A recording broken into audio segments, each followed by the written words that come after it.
Dude, oh man, what a way to start my first movie review of 2022.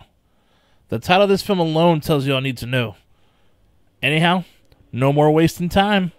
Let's talk about it.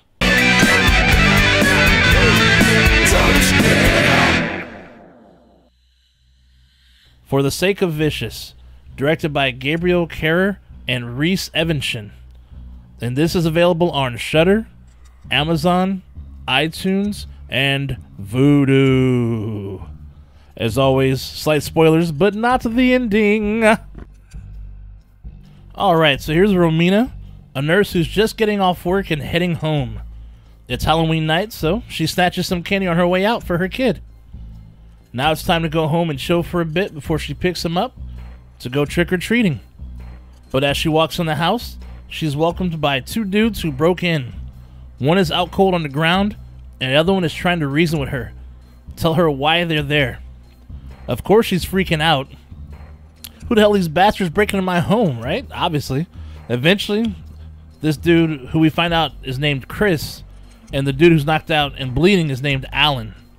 Chris explains to Romina that he needs her to help keep this dude alive because he has some plans for him. You know, because she's a nurse, obviously. Anyhow, though, the crazy part is they all actually know each other for specific reasons. Chris ties Alan to a chair. He wants Alan to confess to something he believes that he did. Something dark and really messed up.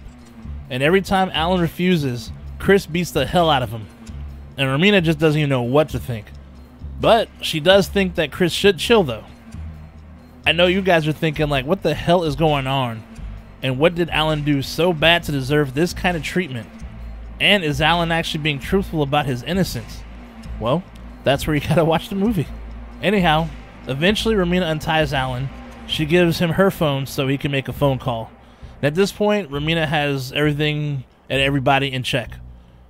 A little later, on the doorbell rings. Alan's expecting someone, obviously, from the phone call, right? But these dudes actually break into the house, even though they rang the bell. Multiple guys wearing masks. They attack both Alan and Romina, tie them up, and I don't think these are the people Alan called, or maybe they are, and they just have a different agenda. Chris is hiding in the bathroom, and once the other two are tied up, these guys plan on killing them. But Chris busts out the bathroom with a gun blasting these fools, and so the violence commences. It's a pretty violent scene, but Chris and company get the upper hand. And these definitely are the guys they called for, but why are they trying to kill them? Especially when Alan is just trying to get the hell out of there. And the scary part, this was just the first round of guys, as more are on the way. Now these three have to put their differences aside and fight together to survive the night.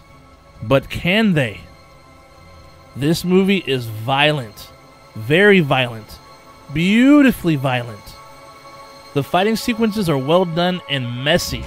Blood everywhere, furniture moving and messed up all over the place, punches, kicks, knives, guns, and bikers.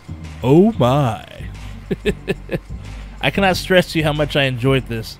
But if you are squeamish, do not watch this movie. And I gotta tell you, this story is pretty good and pretty messed up at the same time. In terms of its content and why the main three characters are in the situation they're in. A simplistic story that's definitely easy to follow.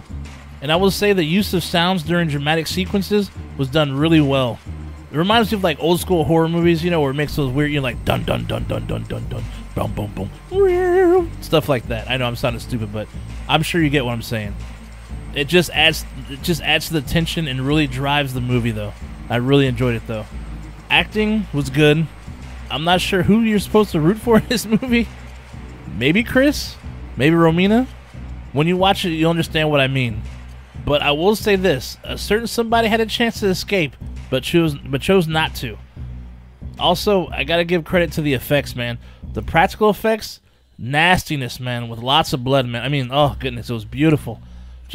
And the blood looked good. Not that, like, nasty little pink crap, you know, that you saw back in the day. No, this is, like, nice, that deep red blood, man.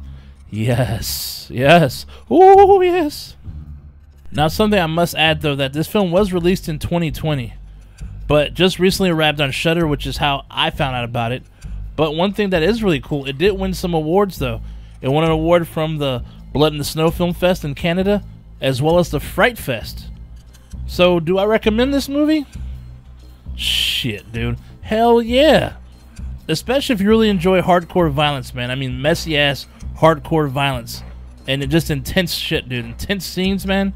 You will enjoy it, man. I'll say this, though. It's not extreme horror, so don't think that way, but just some good old-fashioned violence with some really good death sequences. And the cool thing is, it only runs an hour and 21 minutes. Short and sweet.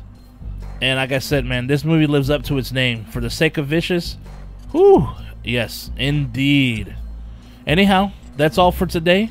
Stay nasty, my friends. Be sure to stab the hell out of that like button, man. Stab it in its eye. Make it bleed. And remember, on the Don't Split Up channel, hell has never been so cool. Shay Nasty out. I'll see you soon. Would you steal a car? No. Would you steal a computer?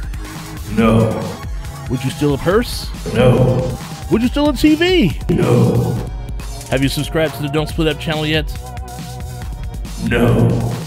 Viewing without subscribing is a dick move. Don't be a dick. Subscribe. Click and subscribe. It's free.